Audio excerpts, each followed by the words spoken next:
The Stomping Land. Is it worth a buy? Let's just read it, guys. Let's just tuma unka unka.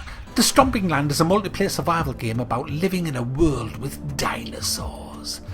Form tribes, set up camp and hunt down Earth's historic beasts with the goal of becoming the dominant tribe on the island. Hey guys, this sounds fucking overpriced. I mean, great. It does sound great. And it is kinda. It's early access, which means it's early access, which means it's early access, which means, of course, it's early access, which obviously means that it's early access, which means it's early access, which obviously... Mac! It's early access, alright? Which means that it's early... Mac, can you just fucking get on with it? Sorry guys, but it's early access. And I'm obsessed with early... Everything's fucking early access! You know, go to bed with me wife. Hi, darling. Can I have some early access? No, you can't. Are you going to review the game or talk out your asshole? Same thing, I guess. So, you start off on a beach, like you do in DayZ. You spawn on the beach. And the first thing you need to do is protect yourself by crafting weapons. You need to craft weapons immediately. Now, your luck's in with this game, because the crafting system is about as complex as putting a hat on. It really, really is. Infants could suss out the crafting system of this game in seconds. It's just, guys. You walk up to a tree, hit it with the axe that you've already got. Yeah, you already have an axe, guys. And you get wood, like you do in that game Rust. And then when you get the wood, you hold it in your hands. You don't have a bag. No, you don't have a bag. They never thought of giving you a bag.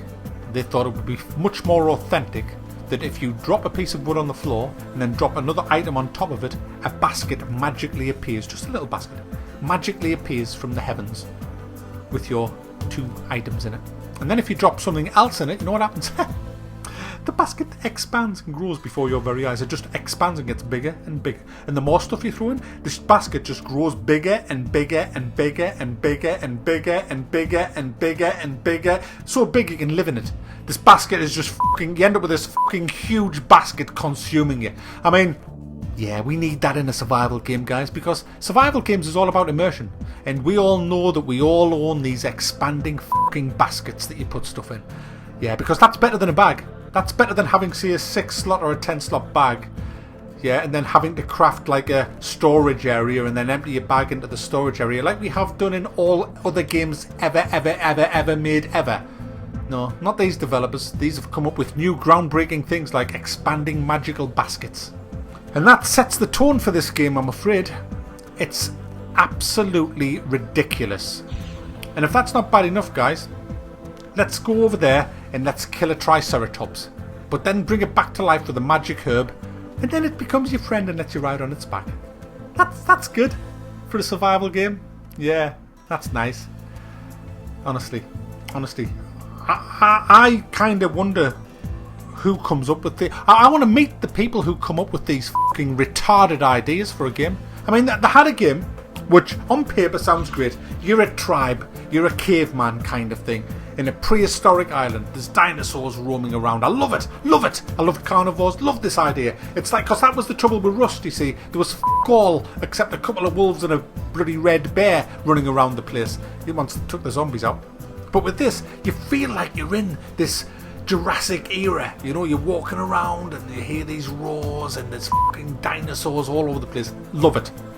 Until you see some riding them.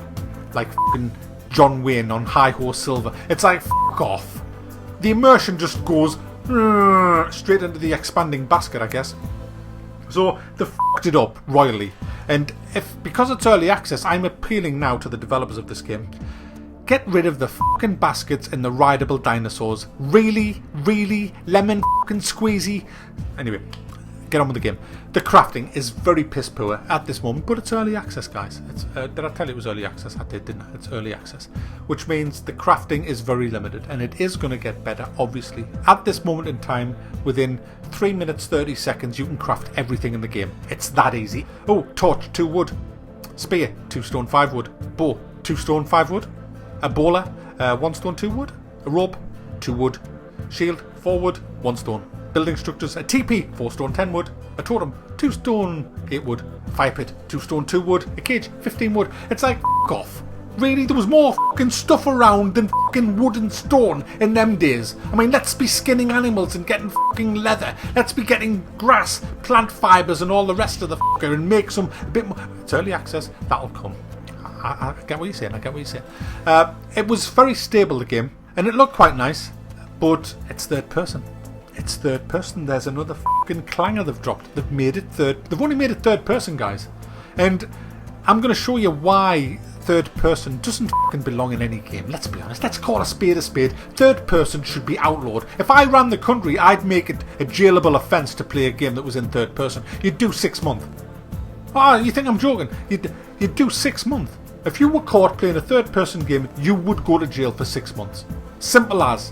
And obviously the developers making third person, they're the pushers. They're the pushers. You're just the user at the end of the day. But the pushers would go for 7 years. Because at the end of the day, if you've got an axe and you're chopping down a tree, where's your eyes? Are they doing 360 degrees like a fucking owl? No. You're looking at the tree, because if you don't, you'll fucking miss. If you ever hammer a nail in, you try hammering a nail in without looking at the top of the nail. You don't watch your fucking hammer and you don't look behind you, you watch the nail. Because wherever your eye is looking, that's where you'll hit. Same when you're playing football, same when you're playing baseball, rounders, whatever it is. Your eye on the ball. You keep your eye focused on what you're doing. But no, third person takes that away. Because with a third person game, you just stand there chopping down the fucking tree while you're looking 180 degrees behind you to make sure there's not some coming up behind you to capture you. Yeah, because in third person games, it's easy mode. It takes away the immersion, it takes away the need to stop what you're doing and just quickly have a look around you. Like what I had to do in the forest. When I was playing the forest, which is a first person game, when I was chopping down trees in the forest, I would suddenly stop and look behind me.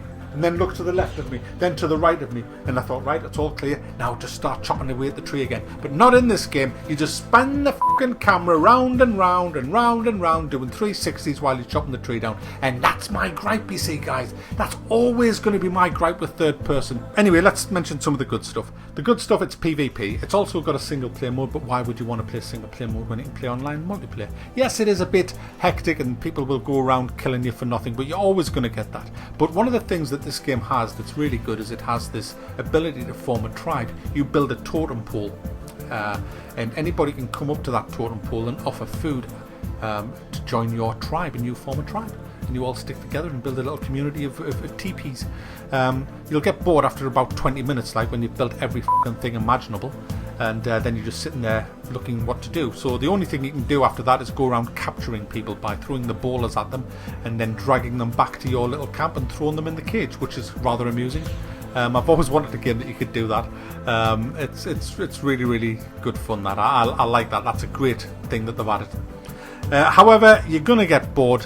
You're going to get bored rather fast with this game, and it is $18.99, guys. That's too much. I'm sorry, but that is way too much. I mean, at the end of the day, my job is to review this game as it is now for the price that it is now, and it is nowhere near worth $18.99. Rust is light years better than this in its current form, and that's only $14.99. This is $18.99, guys, and it's not worth half of that at the moment. It's barely playable. It's very easy to exhaust everything the game has in under an hour, which is why everybody that has this on my friends list, there's not one of them played. I've played it the most, 2.5 hours. The next most played is a guy who's played it for 0.6 hours. So that speaks volumes, guys. You get bored of this very easy. It has huge potential to become a great game, and I think it will when it's finished. I think when I revisit this again, I think you'll start and see a totally different game, and it will be absolutely incredible, because I think the devs are going to listen to what people are saying and change stuff. But as it stands now, the Stomping Land is definitely not worth a buy.